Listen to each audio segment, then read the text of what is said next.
கர்நாடகாவில் நடந்த ஆடியோ லான்ச்சில் வந்துட்டு கமலஹாசன் அவர்கள் வந்து ஒன்று சொல்லிட்டாரு. தமிழ்ல இருந்து வந்தது தான் கன்னடம் உங்கள் மொழின்னு வந்து சொல்லிட்டாரு. அதுக்கு போய் அவரோட ஃபோட்டோவை வந்து எரிக்கிறாங்க, அவர் உருவ பொம்மையை வந்து எரிக்கிறாங்க, பயங்கரமாக ப்ரொட்டஸ்ட் பண்ணி அவரோட படத்தையே வந்து இங்கே வந்து ரிலீஸ் பண்ண மாட்டேன்னு வந்து சொல்லிட்டாங்க. அப்படி அவர் என்னதாண்டா தப்பாக சொல்லிட்டாரு, இந்த அளவுக்கு நீங்கள் எதிர்ப்பு தெரிவிக்கிறீங்க? தமிழ்ல இருந்து வந்த மொழி தான் கன்னடம்னு வந்து சொல்லிட்டாரு. அதுக்கு மாற நீங்கள் என்ன சொல்கிறீங்க, சமஸ்கிருதத்திலிருந்து தான் எங்கள் மொழியில் வந்து சொல்கிறீங்க.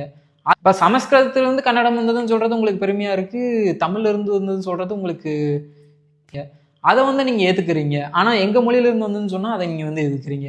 ஆனால் உண்மை என்னன்னு பார்த்தீங்கன்னா, நீங்கள் எதிர்க்கிறதும் ஏற்றுக்கிறதும் இந்த ரெண்டு மொழியும் சேர்ந்து தான் உங்கள் மொழி வந்து உருவாச்சு. இதுதான் வரலாற்று உண்மையும் கூட. அந்த உண்மையை தான் அவர் வந்து பதிவு பண்ணார். இது எல்லாத்தையும் விட ஒரு முக்கியமான விஷயம் என்னன்னு பார்த்தீங்கன்னா, கர்நாடகாவில் இருக்க முதலமைச்சர் அவர்கள் கூட வந்துட்டு கமலஹாசன் அவர்கள் பேசினதுக்கு எதிர்ப்பு தெரிவித்து பேசியிருக்காரு.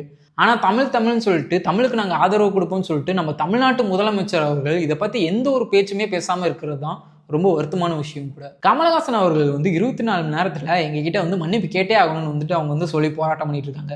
இதுக்குடா அவர் வந்து மன்னிப்பு கேட்கணும்?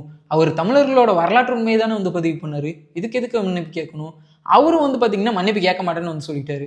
அப்படி தப்பி தவறி அவர் ஏதாவது ஒரு வகையில் வந்து மன்னிப்பு கேட்கறாருன்னு வச்சுக்கோங்களேன், அவர் மன்னிப்பு தான் கேட்க வராருன்னு தெரிஞ்சுக்கிறதுக்கே உங்களுக்கு ஒரு யுகம் ஆகுமாடா? நீங்க நினைக்கிறீங்க சார்?